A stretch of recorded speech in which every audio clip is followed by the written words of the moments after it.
আমন্ত্রণ diamond cement প্রসঙ্গ চট্টগ্রামে। দর্শক, আপনারা জানেন চ্যানেল 24-এর সাপ্তাহিক আয়োজনে আমরা সমসাময়িক নানা বিষয়ে আমরা বিস্তারিত আলোচনা করার চেষ্টা করি। আপনারা নিশ্চয়ই জানেন গত বেশ কিছুদিন ধরে সারা দেশে হামের যে প্রাদুর্ভাব, সেটি কেন হঠাৎ করে বেড়ে গেল, এইসব বিষয় নিয়ে আমরা আলোচনা করতে চাই। আমাদের সঙ্গে স্টুডিওতে একজন বিশেষজ্ঞ রয়েছেন। আমাদের সঙ্গে রয়েছেন চট্টগ্রাম মেডিকেল কলেজ ও হাসপাতালের শিশু স্বাস্থ্য বিভাগের সাবেক বিভাগীয় প্রধান অধ্যাপক ডক্টর প্রণব কুমার চৌধুরী। স্বাগত আপনাকে আমাদের এই অনুষ্ঠানে। ধন্যবাদ। আপনি নিজেও এই যে নানা সংক্রামক ব্যাধি বা এই ধরনের রোগ ব্যাধি এগুলো নিয়ে অনেকদিন ধরে নিজেও আপনি গবেষণা করে এসেছেন।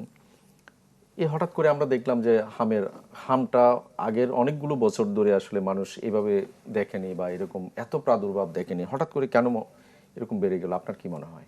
এটা হচ্ছে যে এখানে যারা প্রথম অনুষ্ঠানটা দেখছেন তাদেরকে শুভেচ্ছা জানাই। তো বিশেষত হচ্ছে যে আমরা প্রথম থেকেই ধরেন বলে আসছি যে বাচ্চাদের, বিশেষত 5 বছরের কম বয়সী শিশু যারা, তাদের জন্য 3টা এমডিজিজেস, যেগুলোকে বলা হয় মানে 3 এমডিজিজেস, যেমন একটা হচ্ছে ম্যালনিউট্রিশন, সেকেন্ড ওয়ান ম্যালেরিয়া এবং থার্ড ওয়ান হচ্ছে যে মিজলস। এই 3টা হচ্ছে খুব ভয়ঙ্কর এবং শিশু মৃত্যুর জন্য দায়ী প্রধানত এই 3টা এমডিজিস। এর মধ্যে হামের যেটা একটা বিশেষত্ব সেটা হলো যে এই যে প্রথম দুটো রোগের কথা, অপুষ্টি এবং ম্যালেরিয়া, এই দুটোকে কিন্তু ডেকে আনে হাম। মানে হাম এই জন্য এটা খুব মারাত্মক, অর্থাৎ এটার জটিলতা খুব ভয়ঙ্কর এবং এটাতে মৃত্যু ঝুঁকিও খুব বেশি। তারপর হচ্ছে তার যে মানে তাৎক্ষণিক যে মানে ঝুঁকি এবং তার দীর্ঘমেয়াদী ঝুঁকি, সবগুলোতেই কিন্তু এটা সেই হিসাবে বিবেচনা করলে মারাত্মক। এখন কথা হলো যে যেমন ধরেন আমরা সাধারণভাবে বলি যে হাম এরকম মারাত্মক বটে, কিন্তু এটা আবার কিন্তু আমাদের যেটাকে প্রতিরোধযোগ্য, এটা কিন্তু একটা সুযোগ রয়েছে।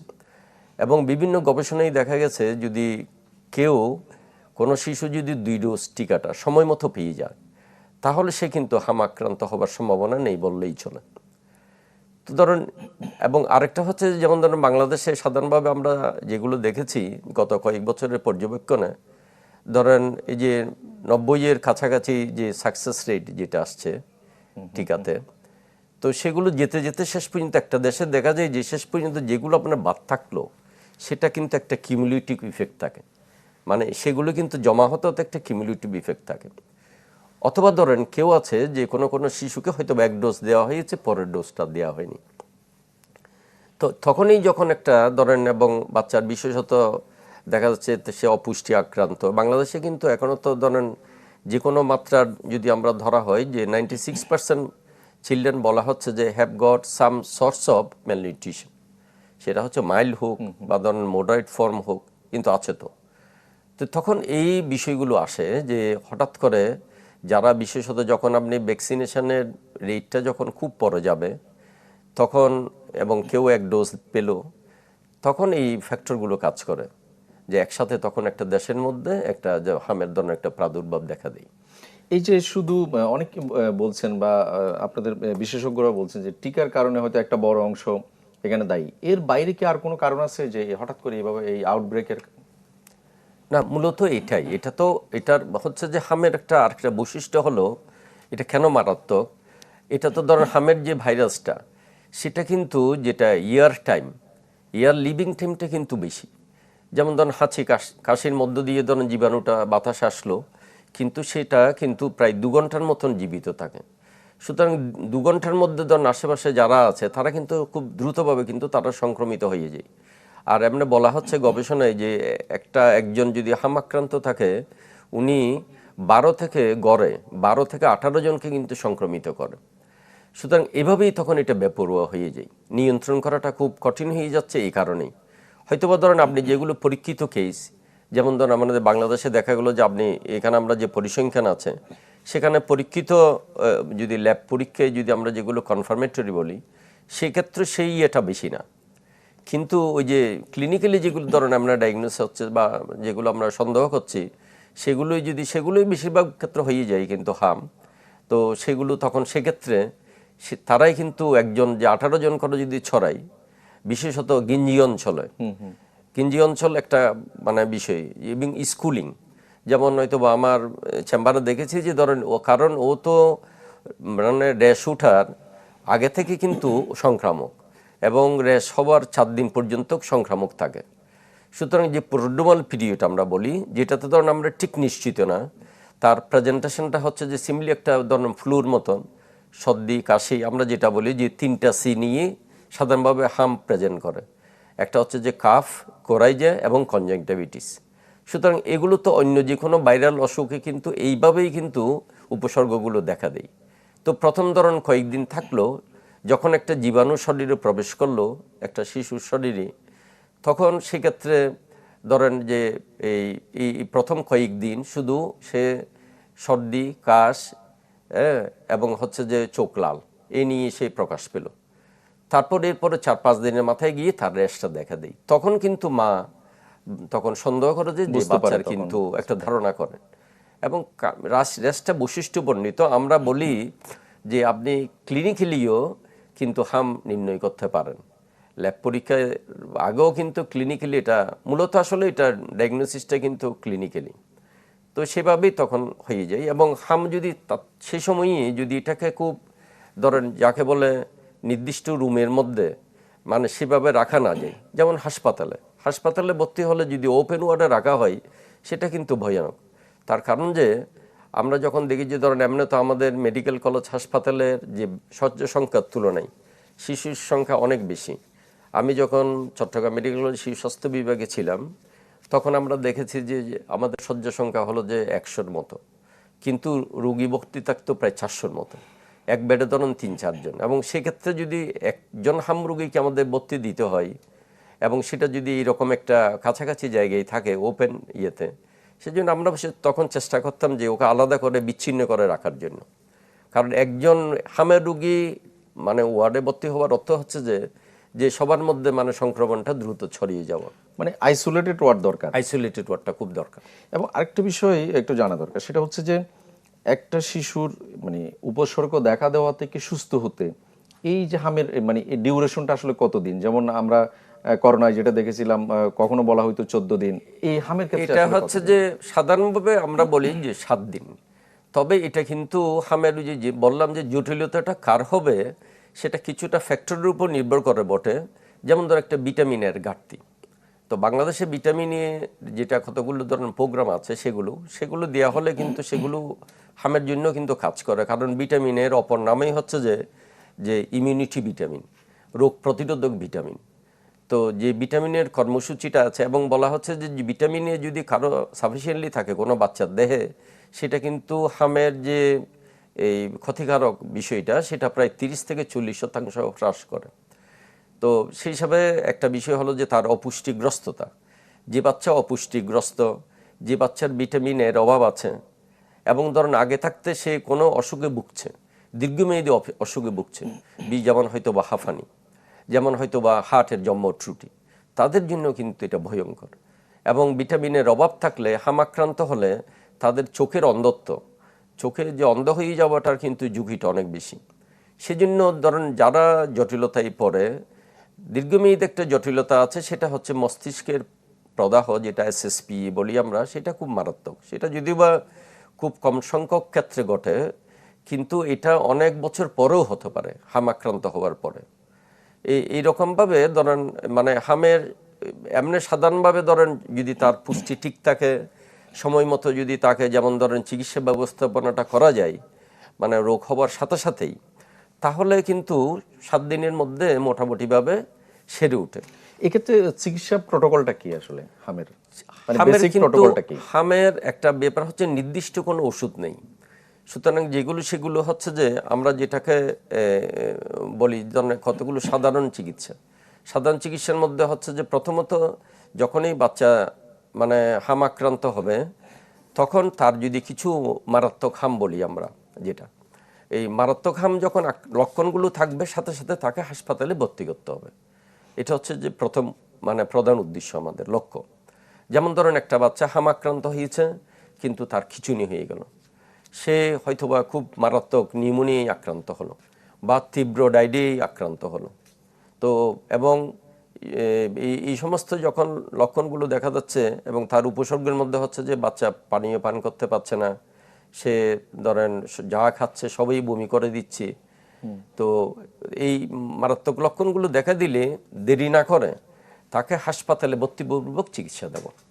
হাসপাতালে ভর্তি হলে ওনার যা করার দরকার, যেমন ওর সাথে একটা বাচ্চা যদি দেখা যাচ্ছে সাধারণভাবে হামের জ্বর যেটা সেটা 3-4 দিনের মধ্যে সেরে যায়, কিন্তু দেখা যাচ্ছে না এটা এর বেশি হচ্ছে, তখন দেখতে হবে যে এর সাথে কিন্তু অন্য কোনো সেপসিস বা ইনফেকশন জড়িয়ে গেছে। তো সেগুলো কিছুটা পরীক্ষার মধ্য দিয়ে কিছুটা যারা বিশেষজ্ঞ আছেন তারা সেভাবে করে সেটাকে ম্যানেজ করলেন। সুতরাং মারাত্মক হাম হলে, যেটাকে কিন্তু ব্ল্যাক মিজেলস একটা আছে, এগুলো যদি হয় তাহলে কিন্তু সাথে সাথে ভর্তি করে কোনো দেরি না করে বা তাৎক্ষণিকভাবে চিকিৎসাটা দিতে হবে ভর্তিপূর্বক। দ্বিতীয়ত হচ্ছে যে যদি সেরকম মারাত্মক না হয়ে থাকে তাহলে তাদের ঘরের যে চিকিৎসাটা সেটা হচ্ছে যে তাদেরকে অন্যদের থেকে বিচ্ছিন্ন করে রাখা এবং এর সাথে তার পুষ্টিটা বজায় রাখা, বাচ্চার খাবারটা ঠিক রাখা। যে বাচ্চা বুকের দুধ পান করে তাহলে বুকের দুধ ঘন ঘন চালিয়ে যেতে হবে এবং ঘরের স্বাভাবিক খাবার যেগুলো আছে সেগুলো অল্প অল্প বারে বারে খেতে দেব। তৃতীয়ত হচ্ছে যে তার এই যে যে লক্ষণগুলো যেগুলো খুব জটিলতা তৈরি করছে, লক্ষণগুলোকে মনিটর করা।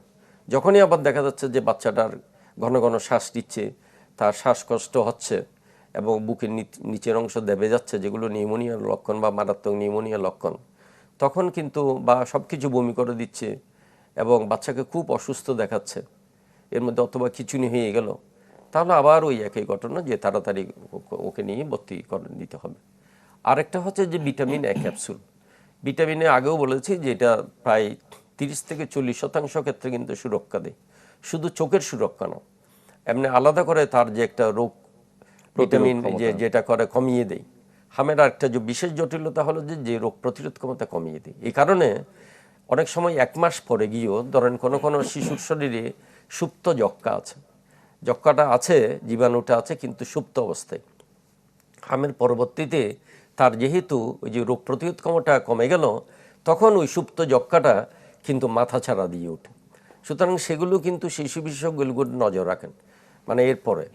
তো সেভাবে তখন যে আমাদের পুষ্টিটা রক্ষা করতে হবে, ভিটামিন এ ক্যাপসুলটার কথা বলছি, যেমন 6 মাসের নিচে হলে তার 50,000 আইইউ, তারপর 6 মাস থেকে 11 মাস হলে 1 লাখ আইইউ, এবং এরপর যদি ওর উপরে হয় বয়স তাহলে 2 লাখ আইইউ প্রথম দিন দিয়ে দেবো তাৎক্ষণিকভাবে, আরেকটা হচ্ছে দ্বিতীয় দিন দেবো। এবং তার যদি কোনো চোখের সমস্যা থাকে, এর সাথে চোখের ধরেন গোলাটে বা চোখের কোনো কিছু প্রবলেম দেখা যাচ্ছে হাম পরবর্তীতে, তাহলে তাকে আরেকটা দিয়ে দেবো, যদি না সে 1 মাসের মধ্যে ভিটামিন এ পেয়ে থাকে। আবার স্বাগত ডায়মন্ড সিমেন্ট প্রসঙ্গ চট্টগ্রামে। দর্শক, আমরা আলোচনা করছিলাম হামের প্রাদুর্ভাব নিয়ে, কেন হঠাৎ করে হাম বেড়ে গেল এ বিষয় নিয়ে আলোচনার জন্য আমাদের সঙ্গে স্টুডিওতে রয়েছেন একজন বিশেষজ্ঞ চিকিৎসক এবং গবেষক অধ্যাপক ডক্টর প্রণব কুমার চৌধুরী। আমরা বিরতির আগে আপনি বিভিন্ন বিষয় বলছিলেন, একটা কিউরিওসিটি মানুষের থাকে যে আমরা ছোটদেরই দেখি যে হাম হচ্ছে, বড়দের কি হওয়ার সম্ভাবনা থাকে? হ্যাঁ, আছে আছে এবং এটা যেহেতু ধরেন যে সাধারণভাবে যে হামাক্রান্ত হয় থেকে আসলে শিশুরা তো ধরেন একটা নির্দিষ্ট জায়গায় একসাথে থাকে, যেমন স্কুল কিন্তু একটা নির্দিষ্ট জায়গা যে একজনের হলে, এবং হামের প্রোড্রোমাল পিরিয়ড যেটা বলেছি যে পুরোপুরিভাবে রেস দেখার আগে পর্যন্ত এই বিষয়গুলো তো অত বেশি খেয়াল থাকে না। হয়তো মনে করো যে সাধারণ সর্দি কাশি হয়েছে, স্কুলে গেল, তখন সেই তার আগেই কিন্তু সংক্রমণ শুরু করে দিয়েছে, মানে রেসের আগে। সে কারণেই ধরেন হয়, কিন্তু বড়রা তো আলাদা আলাদাভাবে থাকেন। কিন্তু বড়দের মধ্যে যাদের হয়তোবা রোগ প্রতিরোধ ক্ষমতা কম, যারা হয়তোবা দুরারোগ্য কোনো রোগে ভুগছেন অথবা ধরেন কোনো ওষুধ খাচ্ছেন যেগুলোতে তার ইমিউনিটি কমে যায়, তখন তারাও কিন্তু এটাতে আক্রমণ হয় এবং বেশি অসুস্থ হয়। বিশেষত একটা হচ্ছে বাচ্চারা, আর হচ্ছে বড়রা যদি হামাক্রান্ত হয়, যদি জটিলতাগুলো থাকে, কিন্তু সেটা মারাত্মক হয়ে যায়। বিশেষত নিউমোনিয়া যদি হয়ে যায় বড়দের, তার সাথে ওনার সিইউপিডি বা অন্যান্য অসুখগুলো থাকে। কথা হলো যে হামের যে দিকটা মানে খারাপ দিক, সেটা হচ্ছে যেটা খুব ছোঁয়াচে এটা। আর আবার এটাও একটা ভালো দিক যে আমরা এটা মানে টিকার মধ্য দিয়ে এটাকে আমরা সম্পূর্ণভাবে প্রতিরোধ করতে পারি। এই যে আপনি টিকার মাধ্যমে প্রতিরোধের কথা বলছিলেন, আমরা কি জানি যে মানে টিকার বাইরে আসলে আর কি কি পদক্ষেপ নেওয়া যায় যে প্রতিরোধের ক্ষেত্রে? টিকাটাই গুরুত্বপূর্ণ। বিভিন্ন গবেষণায় তো দেখা গেল যে 2 ডোজ, যেমন ধরুন একটা হচ্ছে যে আমরা বলছি বিভিন্ন রিসার্চে দেখা যাচ্ছে যে আমরা এটা আর্লিও দিতে পারি, কিন্তু এর মধ্যে যেটা যে 270 দিন পূর্ণ হলে 10 মাস পূর্ণ হলে শিশুকে সরাসরিভাবে হামের টিকাটা দিয়ে দেবে। এই হচ্ছে প্রথম বিষয়টা। দ্বিতীয়ত হচ্ছে যে 15 মাস বয়সে গিয়ে আরেকটা হচ্ছে যে হামের টিকা দিয়ে দেবে, দ্বিতীয় ডোজ। তাহলে দিয়ে দিলে ধরুন ওরা আক্রান্ত হওয়ার সম্ভাবনা নেই।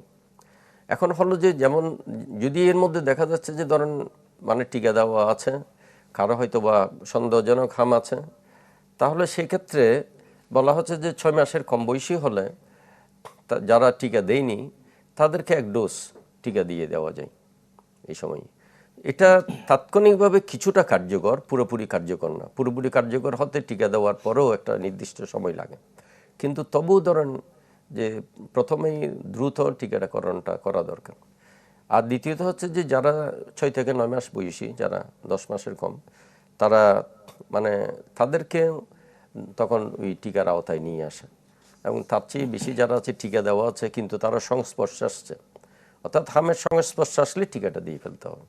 এক্ষেত্রে আপনি বললেন 15 মাসে দ্বিতীয় ডোজ দেওয়া, এরপরে 4 বছর 5 বছর বা 6 বছর এর আগে যদি কেউ যদি টিকা না দিয়ে থাকে 5-6 বছরে কি টিকা দেওয়া সম্ভব? সম্ভব। টিকার বিষয়ে একটা মানে যেটা আমাদের যেটা কৌশল, সেটা হচ্ছে যে কোনো টিকা যদি কোনো বাচ্চার যদি মিস যায়, আপনি প্রথমে ওইটা দিয়ে দেন, তারপর কথাবার্তা। মানে যে কোনো কিছু বিভিন্ন কারণে ধরুন হয়তো বা আমাদের যে শিডিউল আছে, শিডিউল অনুযায়ী হয়তো বা কাউকে টিকা দেওয়া গেল না, যদি তার কোনো কন্ট্রাইন্ডিকেশন না থাকে, তাহলে আমরা যেটা বলি যে টিকাকরণটা আপনি প্রথমে দিয়ে ফেলবেন, দিয়ে তারপর অন্যদের সাথে যোগাযোগ করেন। মানে এটাকে এত প্রায়োরিটি দেওয়া হয়েছে। সুতরাং কারো যদি টিকা বাদ থাকে আপনি প্রথমে টিকা দিয়ে ফেলবেন, এই হচ্ছে বিষয়টা। আরেকটা বিষয় আমরা বিশেষ করে চট্টগ্রাম অঞ্চলের কথা যদি আমরা বলি, সেটা হচ্ছে যে আমরা একটা প্রবণতা দেখলাম যে চট্টগ্রাম অঞ্চলে কিন্তু হামের প্রথম প্রাদুর্ভাবটা কিন্তু শুরু হয়েছে রোহিঙ্গা ক্যাম্প থেকে, এবং কক্সবাজার জেলার মধ্যে আমরা যেটা দেখলাম গত 80 দিনে প্রায় 8,000 আক্রান্ত সেখানে। এই যে সেখানে কি আসলে মানুষের ঘনত্বের কারণে হচ্ছে, না আসলে পরিবেশেরও কোনো বিষয় সেখানে আছে? এই যে প্রায় 80 দিনে 8,000 শিশু সেখানে আক্রান্ত রোহিঙ্গা ক্যাম্প বা কক্সবাজার অঞ্চলে। ঘনত্ব তো বটেই, বাংলাদেশ তো একটা উচ্চ ঘনত্ব সম্পন্ন দেশ। সুতরাং ওই যে বললাম যে যদি আপনি প্রথম থেকেই যদি বিচ্ছিন্ন করা রাখা না যায়, তাহলে তো মানে দুর্দান্তভাবে ধরেন হামটা ছড়াচ্ছে, জীবাণুটা ছড়াচ্ছে, সেটা একটা বিষয়। দ্বিতীয়ত হচ্ছে যে ক্যাম্পের বিষয়গুলো হলো যে যখন ধরেন তারা বেশিরভাগ শিশু আমরা ধরে নিলাম যে অপুষ্টিগ্রস্ত, তো তাদের মধ্যে রোগ প্রতিরোধ ক্ষমতা দুর্বল, সুতরাং সহজেই সেই হাম আক্রান্ত হবে, সহজেই সেই হামের অন্যান্য জটিলতাগুলোতে কিন্তু পড়বে, যেমন নিউমোনিয়া, যেমন তীব্র ডায়রিয়া, অথবা ধরেন দীর্ঘমেয়াদী ডায়রিয়া সেগুলোতে, এবং তার বিভিন্ন স্নায়বিক সমস্যাগুলো। সুতরাং এইভাবেই কিন্তু তারা এটা হচ্ছে, এবং তারা একটা ক্যাম্পে থাকা মানে তো হচ্ছে যে একটা ধরনের একটা ঘিঞ্জি পরিবেশে থাকা। ঘিঞ্জি পরিবেশে হলেই কিন্তু এটা ভয়ঙ্কর।